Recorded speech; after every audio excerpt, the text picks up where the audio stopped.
The election of 1816 was one of the most harmonious in American history. Party politics had seemingly vanished as the country elected another founding father to the White House. Number 5, James Monroe, Democratic-Republican, 1817 to 1825, 58 years old, from Virginia. Monroe's a relic. He's the last of the revolutionary generation to hold high office. He's the last of the Virginia dynasty. In person, he cut the figure of the quintessential hero of the Revolution, from his boots, breeches, and ceremonial sword, right up to his cockade hat. The funny thing about James Monroe is that no one ever seems to have thought terribly well of him, except his character. Everybody said he was honest, and everybody said he was trustworthy. But no one ever said he was extremely intelligent. Yet this man must have been doing something right, because he gets elected twice to the presidency by crushing margins. Monroe's presidency was so seemingly amicable that he was unopposed when he ran for his second term. He had, in many ways, a falsely easy presidency. This is supposed to be the era of good feelings. He seems to reign over a period of peace and happiness in America. But not really. Because if you look just underneath the surface, you have Monroe presiding, but he's presiding over lots of stuff that's going on behind the doors. Monroe's management style reflected his personality. He was a hands-off executive who hired great people for his cabinet, then delegated authority. This served him well during the moments that defined his presidency.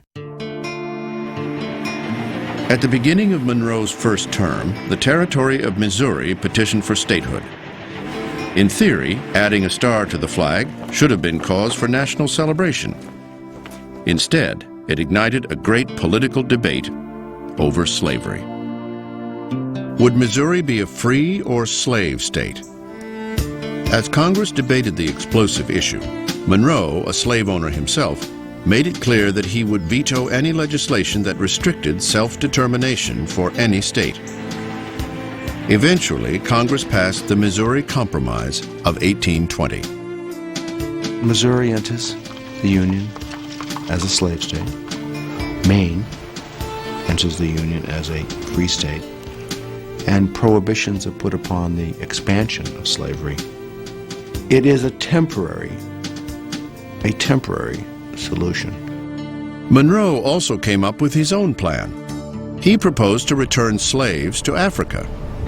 Called the American Colonization Society, this led to the founding of Monrovia, Liberia, the only foreign capital to be named for a U.S. president.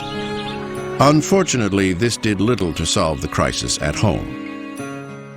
While the slavery question simmered, Monroe faced a border crisis in Florida. The territory was still owned by Spain, but the Spanish did little to govern it. It's a nest of pirates and outlaws, and there are Indian tribes who live there who are certainly not under the control of the Spanish government. By 1818, border incursions were common. Seminole Indians, in particular, were raiding white settlements in Georgia. These raids were often encouraged by British privateers who operated on the Florida coast. In response, Monroe sent troops to the region, led by the hero of New Orleans, General Andrew Jackson. Andrew Jackson ends up being sick and tired of it, and he invades Florida and captures the British and hangs them. So he creates an international incident involving 3 countries, the United States, Spain, and Britain. Jackson's raid caused an uproar in Monroe's cabinet. Some, including Secretary of War John C. Calhoun, wanted to reprimand the general. And Secretary of State John Quincy Adams sticks up for him. He says what the British were doing was outrageous and the Spaniards ought to have stopped them, and they didn't. And Jackson did a preemptive strike, and that's what he ought to have done. Monroe did not reprimand Jackson. Instead, he opened negotiations with Spain for the rights to the territory. In 1819, the Spanish ceded Florida to the United States without a fight. Border disputes were constant during Monroe's tenure. Significantly, it was a border issue that led to Monroe's defining moment in office. In December 1823, the president delivered a message to Congress and to the world. Ostensibly, he addressed a minor dispute between Russia and the United States over Alaska. But the speech contained a short paragraph that became his legacy. It stated, "The American continents are henceforth not to be considered as subjects for future colonization by any European powers." The Monroe Doctrine is our statement that we reject European countries coming in and trying to acquire further territorial gains in this hemisphere. You stay in your hemisphere, we'll stay in ours. It wasn't until 1852 that people began calling it the Monroe Doctrine. By then, it was regarded as Monroe's greatest moment.